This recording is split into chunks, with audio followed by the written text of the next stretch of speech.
Netaji Subhas open ইউনিভার্সিটির UG BDP assignment exam already শুরু হয়ে গিয়েছে। এই ভিডিওতে মূলত ফার্স্ট ইয়ারের বাংলা বিষয়ের CCBG03 পেপারের অ্যাসাইনমেন্টের প্রশ্নপত্র এবং উত্তরপত্র নিয়ে মূলত আলোচনা করব। যারা এই চ্যানেলে নতুন তাদেরকে অবশ্যই বলবো চ্যানেলটি সাবস্ক্রাইব করে নিতে, তার কারণ যে কোনো পেপারের উত্তরপত্র এই চ্যানেলে তোমরা পেয়ে যাবে। ফার্স্ট যে প্রশ্নটি রয়েছে, রবীন্দ্রনাথের লেখা দুটি নাটকের নাম উল্লেখ করো। উত্তর হবে বিসর্জন, মুক্তধারা। আর একটা কথা বলে রাখি, অ্যাসাইনমেন্ট যেহেতু তোমাদের অনলাইনে হচ্ছে, তোমরা চাইলে আমাদের এক্সপিরিয়েন্স শিক্ষক দ্বারা সাবমিট করিয়ে নিতে পারবে, অথবা তোমরা আমাদের কাছ থেকে অ্যাসাইনমেন্টের অ্যান্সার নিয়ে বাড়িতে বসে নিজের মোবাইল, কম্পিউটার বা ল্যাপটপের মাধ্যমে সহজেই সাবমিট করতে পারবে। 2 নম্বর প্রশ্ন, কলিকাতা কমলালয় গ্রন্থটি লেখককে, এর প্রকাশকাল উল্লেখ করো। উত্তর হবে ভবানীচরণ বন্দ্যোপাধ্যায়, প্রকাশকাল হলো 1825।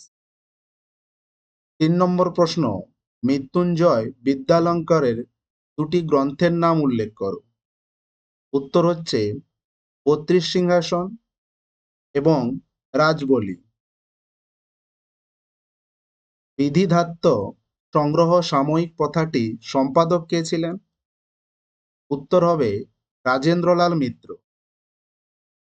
5 নম্বর প্রশ্ন, প্রাচ্য পাশ্চাত্য গ্রন্থটি কার লেখা, কবে প্রকাশিত হয়? উত্তর হলো বিবেকানন্দের লেখা, প্রকাশিত হয় 1309 বঙ্গাব্দে।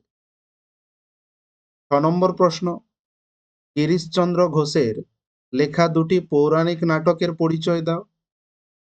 উত্তর হলো জনা ও সীতার বনবাস। 7 নম্বর প্রশ্ন, বঙ্গদর্শন পত্রিকার সম্পাদক কে ছিলেন? পত্রিকাটি প্রথম কবে প্রকাশিত হয়? উত্তর হলো বঙ্কিমচন্দ্র চট্টোপাধ্যায়। পত্রিকাটি প্রকাশিত হয়েছিল 1872 খ্রিস্টাব্দে।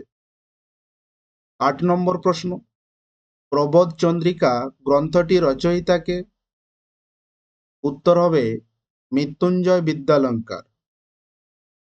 9 নম্বর প্রশ্ন, হিন্দু কলেজ কবিতাটি কার লেখা?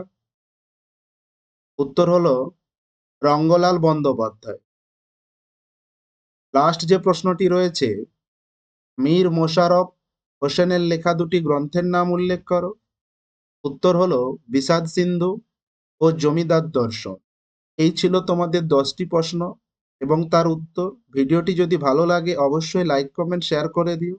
এই ধরনের আপডেটগুলো পেতে চ্যানেলটিকে অবশ্যই সাবস্ক্রাইব করে রেখো। Thanks for watching.